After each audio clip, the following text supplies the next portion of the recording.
வணக்கம் and welcome back to my channel. இது வரைக்கும் நம்ம சேனல் என்ன சப்ஸ்கிரைப் பண்ணனா மறக்காம சப்ஸ்கிரைப் பண்ணிட்டு பக்கத்துல இருக்க பெல் ஐக்கனை கிளிக் பண்ணி வச்சுக்கோங்க.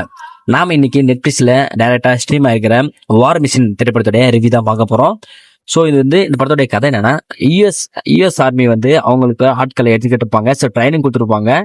ஸோ யூஎஸ்ல ஆர்மி காசை.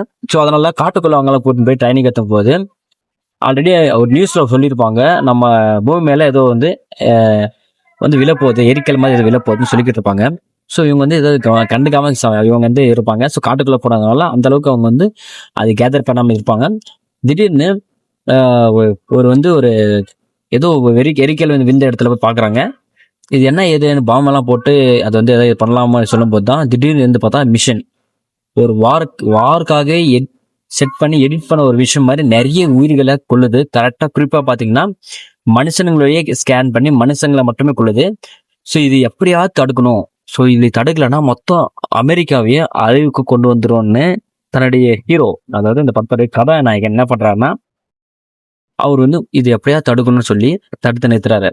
ஒரு மிஷின் மட்டும் தான் நிறுத்துறாரு. அதுக்கப்புறமா இவருக்கு அந்த மிஷின் எப்படி எந்த ஒரு பொருளுமே இல்லாம அது எப்படி டிஸ்ட்ராய் பண்ணாரோ அதே மாதிரி மெத்தடை தன்னுடைய நாட்டு மக்களுக்கு சொல்லி கிட்டத்தட்ட எத்தனை மிஷின் வந்துச்சோ நாட்டுக்கு அத்தனை மிஷினையும் அழிச்சு இந்த நாட்டை மீட் எடுத்தாருன்றதான் படத்தோட மீதி கதை. படம் டெக்னிக்கலா ஸ்ட்ராங்கா இருக்கு. மிஸ் பண்ணாம இந்த படத்தை பாருங்க. இந்த படத்துல நினைச்ச ஹீரோ ஆக்டிங்ல பின்னிருக்கா இருக்கல. அவர் ஒரு ஆக்டிங் பண்றப்பையும் பர்ஃபெக்டா இருக்கும். சும்மா ஜிம் பாடியில இருந்து எப்படி இருக்குமோ அந்த அளவுக்கு தரமா இருப்பாரு.